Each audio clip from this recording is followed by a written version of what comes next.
My name is Vanessa Vallely. I've spent 25 years in various IT and operational roles. The highest level I've achieved is COO for a retail bank. Outside of that, I run the female leading website wearethecity.com and job board Career City. I'm also a non-executive director for Prostate Cancer UK and the National Youth Music Theatre. I'm a school governor and I'm mother to 2 young girls. It must have been about 7 years ago in my own career. I was working for a US investment bank and I spent a lot of time in kind of very male-dominated IT kind of fields, and I just felt that I'd got to a point in my career where I knew I wanted to learn different things.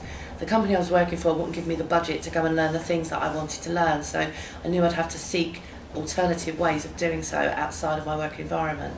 And it was a chance lunch with a friend of mine who used to run a job board called Maggie Berry, who used to run Women in Technology, and she said to me, "Well, Vanessa, a great learning place is the women's networks. Why don't you investigate some of those and go off and kind of learn things and meet new people via that route?" And to be honest with you, I wasn't naturally a buyer of women's networks. I thought they burnt effigies of men, or it was like knitting in unison or that kind of thing. So the thought of actually networking as well horrified me, walking into a room in front of loads of people that I didn't know and trying to engage in some sort of conversation. However, I did Google women's networks, and what came up was this raft of different options. And the question was for me, how was I going to get the return on investment for my time if I was going to leave my young children and go out and spend time so-called networking with these women's groups? So in my frustration I was moaning to my husband, and I said, you know, when I Google this information it just comes up like there's so much for me to choose from and I don't have the time to go through them all. And he said, well, why don't we create a website for women that documents all of those different options for women, but we'll also investigate them so they don't have to do so much work. The idea was actually hatched over a bottle of wine on a sunbed in Spain, and by the time that we got back I'd kind of forgotten about it. I knew I wanted to do something but I weren't sure what it was. And my husband, who works in IT, sent me an email, and on the title of the email said, "I've bought you a present." And being a guy from a tech background, kind of, you know, his presents are not normally like flowers or chocolates.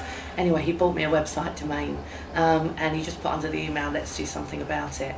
So what followed next was we built a very cheap website on a web builder called Moonfruit that cost us about £8 a month. I'd done most of my market research that week, asking loads of city women that I did know, if I built a website, what would you like to see on it? And we built it and we put it out there, and after week 1, you know, 10 people had joined and we celebrated with a glass of champagne, more because we'd taken this idea from kind of sunbed to live internet. And then when we checked who there was, it was my mum, his dad and various people like that, but it didn't matter because it was a starting block. What followed then was our launch event at the House of Fraser, where we made the press, 250 city women. You know, the recession's just started and yet we go shopping. Not exactly the headline I was after, but nevertheless kind of put us on the map. Then followed an event with Nicola Horlick down at Morgan Stanley, and that really set us on the path for what I wanted We Are the City to become. There's 3 strands of DNA that run through We Are the City that we always said that they would provide. Firstly, they're a conduit for charities to get to what they deem as high net worth women. The second one is we provide a platform for female entrepreneurs to get their product to our demographic, as long as the product's of quality or the service is of quality and it fits our market.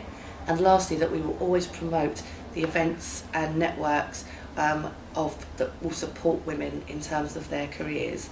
And that's kind of moved on a bit now to kind of more of the kind of gender neutral networks as well. So we've kind of evolved over the last 5 years.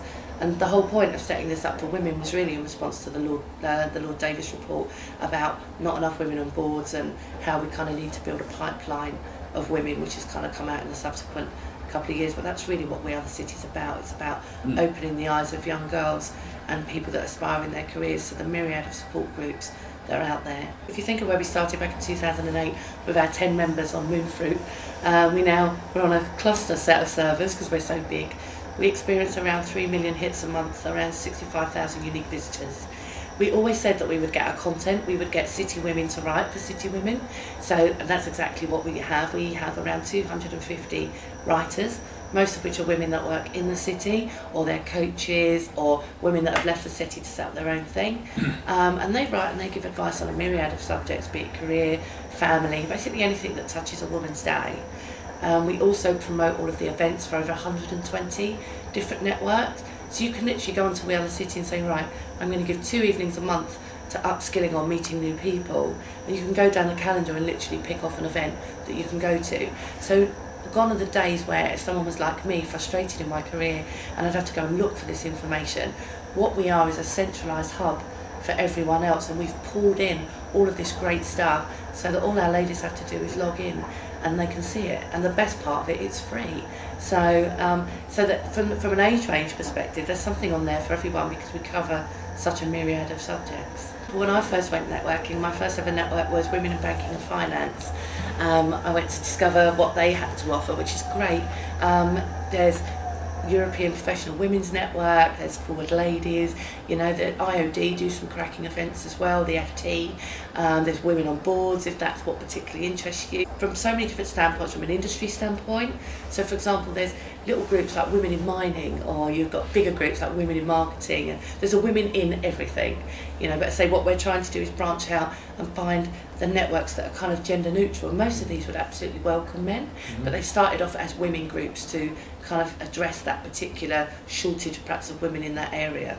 So next for us is we launched the job board last year, which was in response to a survey that we did with our members, and they're like, right, we know where we understand the benefits of mentoring, we understand the benefits of networking, we've got all these wonderful women giving us advice, but where do we go for jobs?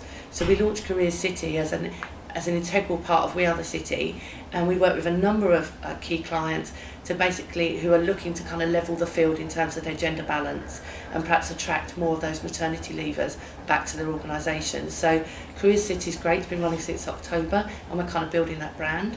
For me personally, I'm taking 6 months sabbatical after 25 years of hard work. I'm writing a book which publishes on the 25th of September, and the book is really aimed at the 25 to 35 corporate worker, and it imparts it tells the story of my own career, which had its ups and downs, but it also gives a whole heap of advice at the back on how they can kind of accelerate their career, and so they don't wait the kind of 15 years it took me to learn some of this stuff. So very much kind of a giving back.